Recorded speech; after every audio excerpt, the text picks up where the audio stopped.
I want to play a few clips for you today of a monstrous Donald Trump being interviewed by the Christian Broadcasting Network and declaring himself a Christian savior.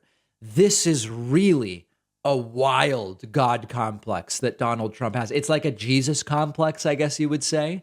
Let's start with this first clip where Trump claims no one ever has done more for Christianity and for all religions than Trump himself. You know, nobody has done more for Christianity. Nobody has done more for religion of all type than me. And they're really doing things now to, and I've always said it, they are against organized religion. They're against Christianity. And of course, no, we're not. What we are against is civil law based on Christian doctrine. We're against enmeshing church and state. We're against discrimination against non-Christians or simply non-believers. Remember, religion is protected and the absence of religion is equally protected. But Trump with a real God complex. Now, I do want to say, I don't think Trump is the person who's done the most for Christianity and all religions, as he claims. But if indeed the leaked Supreme Court decision holds, and I believe it will, we know it's an accurate draft, but it's a draft from February. If it holds in a few weeks when it's released and Roe v. Wade is overturned, Trump will be responsible for one of the major accomplishments. I would call it a major coup, but that term now, you've got to be careful with that term. We want to be clear about what we mean. It would be one of the major accomplishments of the retrograde religious conservative movement. Overturning Roe v. Wade after four decades, really pieces of 5 decades, actually. Actually, no, it's just 5 decades. I don't even have to hedge. Would be an absolute major accomplishment. And Trump is responsible for that. He's the guy who appointed the justices that made it possible.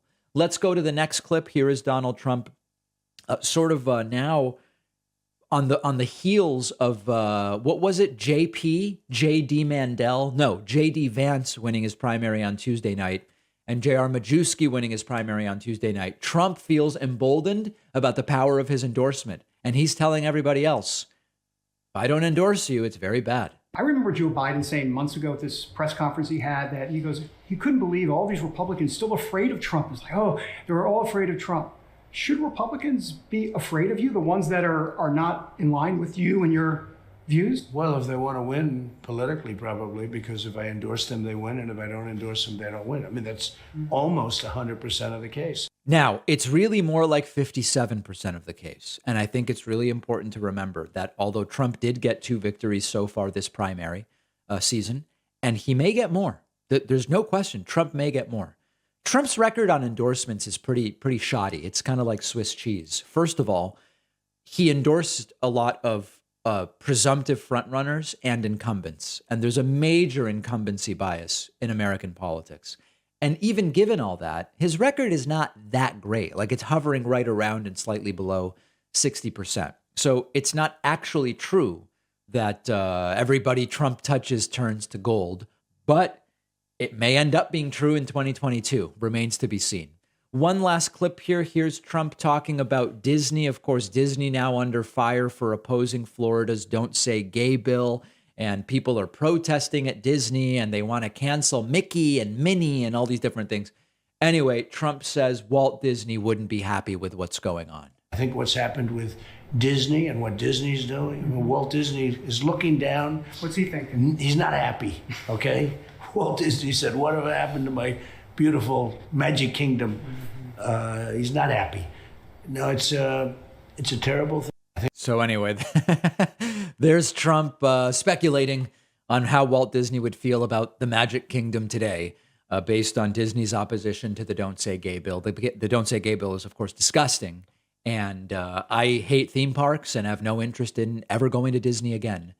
But I like Disney's taking a position on this. And by the way, Disney wouldn't take a position on this, I don't think, if they didn't calculate that it's probably an okay PR move to take the position that they did, opposing the Don't Say Gay bill. A very strange interview with Donald Trump, but an emboldened Donald Trump on the heels of some primary endorsement successes. We'll have these video clips for you. If you're just listening to the podcast today, or maybe listening on the radio, we'll have these video clips on our Instagram, which you can find at David Pakman Show. One of our sponsors is called Privacy. Privacy is a totally free service that I've been using for years. Privacy lets me create virtual payment cards with one click, and when I use the virtual card, the money is taken out of my bank account. You can create multiple cards, delete them, freeze them, set a spending limit on them. Let's say I'm signing up for a free trial and it requires a credit card.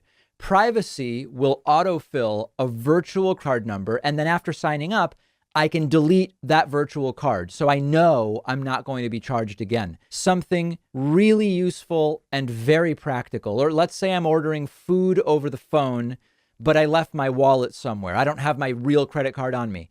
I can use a virtual card on my Privacy mobile app. But really the best part is you're not out there exposing your real credit card number, so you're not as susceptible to data breaches and identity theft.